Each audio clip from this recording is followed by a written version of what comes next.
لڑائی جھگڑا نہیں کرتے تھے، اتنے ادب کے مہینے ہیں۔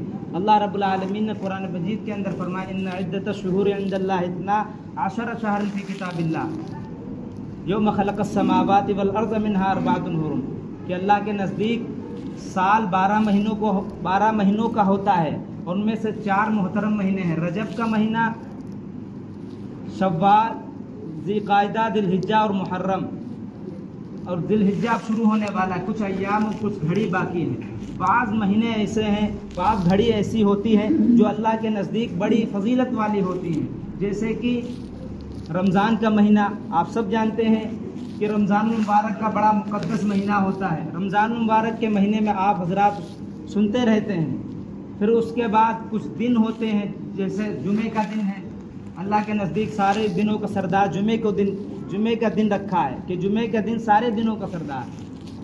اسی طرح راتیں ہوتی ہیں، رات تو سب ایک جیسی ہوتی ہیں، لیکن جو شب قدر کی رات ہے وہ بڑی فضیلت والی رات ہے۔ اسی طرح یہ مہینے جو 12 مہینے سال کے ہوتے ہیں، ان میں سے کچھ اللہ رب العالمین نے بڑے محترم اور احترام والے مہینے بنائے ہیں۔ ان میں سے یہ ذی الحجہ کا مہینہ شروع ہونے والا ہے۔ اس مہینے میں سب سے بڑا ایک کام ہوتا ہے کہ اس مہینے میں حج ادا ہوتا ہے۔ 8، 9، 10، 11، 12 ان تاریخ میں حج کے ارکان مکمل کیے جاتے ہیں۔ پھر مسلمانوں کا ایک عظیم عمل جو جب سے اللہ رب العالمین نے دنیا بنائی ہے، وہ کون سا عمل ہے؟ وہ قربانی کا عمل ہے۔ جب سے اللہ رب العالمین نے دنیا بنائی ہے تب سے یہ قربانی کا عمل جاری ہے۔ آدم علیہ السلام سے لے کر اللہ کے نبی صلی اللہ علیہ وسلم تک ہر امت میں اللہ نے قرآن مجید کے اندر فرمایا وَلِكُلِّ أُمَّةٍ جَعَلْنَا مَنْسَكًا لِيَذْكُرُوا اسْمَ اللَّهِ عَلَىٰ مَا رَزَقَهُم مِّن بَهِيمَةِ الْأَنْعَامِ، کہ اللہ رب العالمین نے ہر امت کے اندر قربانی کا کوئی نہ کوئی طریقہ رکھا ہے۔ آدم علیہ السلام کے زمانے میں قربانی کا طریقہ یہ ہوتا تھا کہ ایک میدان میں اپنا مال رکھ دیتے تھے قربانی کا، یا جو اللہ کے راستے میں دیتے تھے وہ رکھ دیتے تھے۔ جس کی قبول ہوتی تھی قربانی، آسمان سے ایک آگ آتی تھی جلا دیتی تھی، اور جس کی قربانی قبول نہیں ہوتی تھی وہ رکھا رہ جاتا تھا۔ آپ نے سنا ہوگا قرآن مجید کے اندر وہ قصہ بھی مذکور ہے کہ جب اللہ رب العالمین نے حابیل اور قابیل سے قربانی مانگی تو حابیل آدم علیہ السلام کے بیٹے تھے، قابیل بھی ان کے ہی بیٹے تھے۔ حابیل کی قربانی قبول ہوئی، قابیل کی رد ہو گئی، تو قابیل غصے میں آ کر کہنے لگے لَأَقْتُلَنَّكَ، کہ میں تمہیں ضرور قتل کروں گا۔ یہاں تک کہ وہ اپنے اس برے ارادے کو اس نے پورا کر لیا، اپنے بھائی کو قتل کر دیا۔ کہنے کا مطلب یہ ہے کہ اللہ رب العالمین نے ہر امت کے اندر قربانی کا ایک نہ ایک طریقہ رکھا ہے۔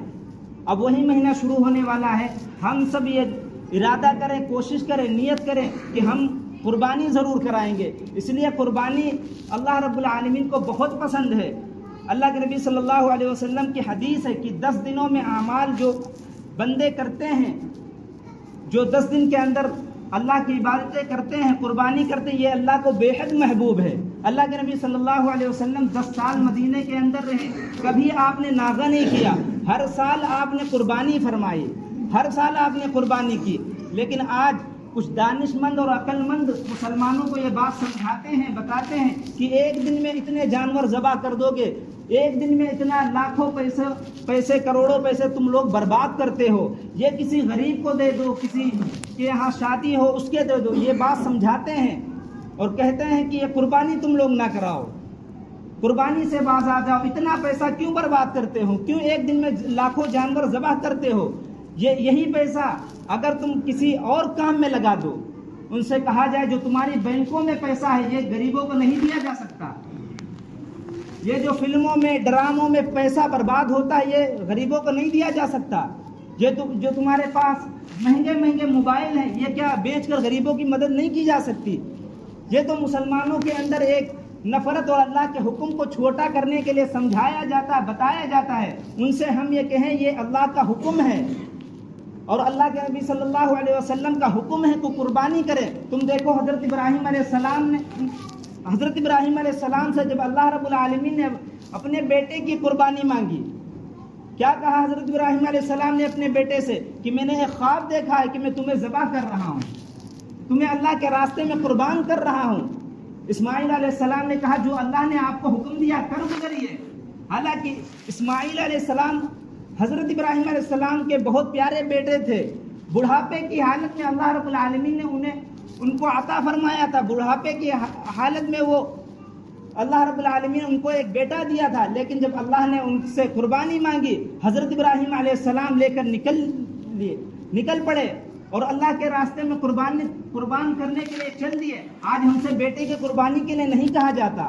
آج ہم سے نہیں کہا جاتا کہ تم اپنا گھر بار سب قربان کر دو. ہم سے کہا جاتا ہے کہ اپنا تھوڑا سا مال اللہ کے راستے میں قربان کرو. تھوڑا سا 4-5 ہزار 10 ہزار کا حصہ لے کر یہ قربانی کراؤ. یہ اللہ کا حکم ہے. اور سچ بتاؤ، یہ جو اللہ رب العالمین کا حکم ہے قربانی کرنا، یہ ہم اس وقت بہت کام آئے گا جب ہم میدان حشر کے اندر کھڑے ہوں گے. اللہ کے نبی صلی اللہ علیہ وسلم سے صحابہ نے پوچھا تھا، اے اللہ کے رسول، جو ہم یہ قربانی کرتے ہیں یہ کیا ہے؟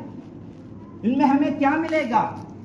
ہم جو اللہ کے نام پر یہ ذبح کرتے ہیں، مال خرچ کرتے ہیں، جانوروں کی قربانی کرتے ہیں، اس میں ہمیں کیا ملے گا؟ اللہ کے نبی صلی اللہ علیہ وسلم نے فرمایا تھا، اس میں تمہیں سب سے پہلے یہ بات سمجھ لو، یہ حضرت ابراہیم علیہ السلام کی سنت ہے اور یہ اللہ کا حکم ہے. اور اللہ کا جو حکم ہوتا ہے اس میں پوچھا نہیں جاتا کہ اس میں کیا ملے گا کیا نہیں ملے گا. یہ اللہ کا حکم ہے، اللہ نے کہا ہے، بس ہمیں کرنا ہے. اور تم جو اللہ کے راستے میں اللہ کے نام پر قربانی کا جانور ذبح کرو گے، یہ جانور کل قیامت کے دن اپنے بالوں اور کھروں اور کھالوں سمیت آئے گا تمہارے اعمال نامے کے اندر.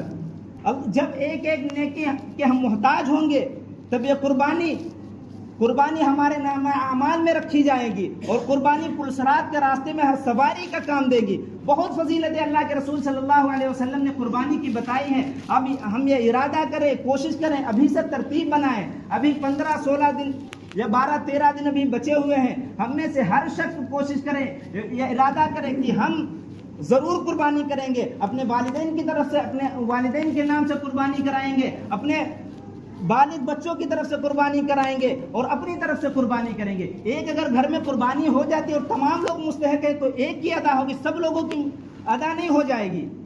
آج ہم میں سے بہت سے لوگ ہیں جو قربانی کرا سکتے ہیں لیکن نہیں کرتے. یہ سستی کیوں ہے؟ یہ غفلت کیوں ہے؟ یہ کیوں اللہ کا حکم چھوٹا سمجھ کر ہم چھوڑ رہے ہیں؟ سچ بتاؤ، جس کے پاس 20,000 کا موبائل ہو، 30,000 کا موبائل ہو، 1 لاکھ کی گاڑی ہو، اس کے اوپر قربانی نہیں ہوگی؟ کیا ضرورت ہے اتنے مہنگے موبائل رکھنے کی؟ یہ موبائل تو ایک دن ختم ہو جائیں گے. یہاں سے ہم مر کے چلے جائیں گے. زیورات یہیں رکھے رہ جائیں گے. گھر، مکانات، گاڑیاں سب یہیں رہ جائیں گی. اللہ کی قسم، اگر یہ دن ہماری زندگی کے چلا گیا تو کوئی گارنٹی نہیں لے سکتا اگلے سال یا ہم بقرعید کے ٹائم، عید کے ٹائم پر ہم زندہ رہیں گے. اس لیے ہم میں سے ہر شخص یہ ترتیب بنائے کہ ہم اپنے نام سے، اپنے والدین کے نام سے قربانی ضرور کرائیں گے. اس لیے قربانی کا عمل اللہ رب العالمین کو بہت پسند ہے. قرآن مجید کے اندر فرمایا، لن ینال اللہ لحومها ولا دماؤها ولکن ینالہ التقوی منکم. قرآن کے اندر بے شمار آیتیں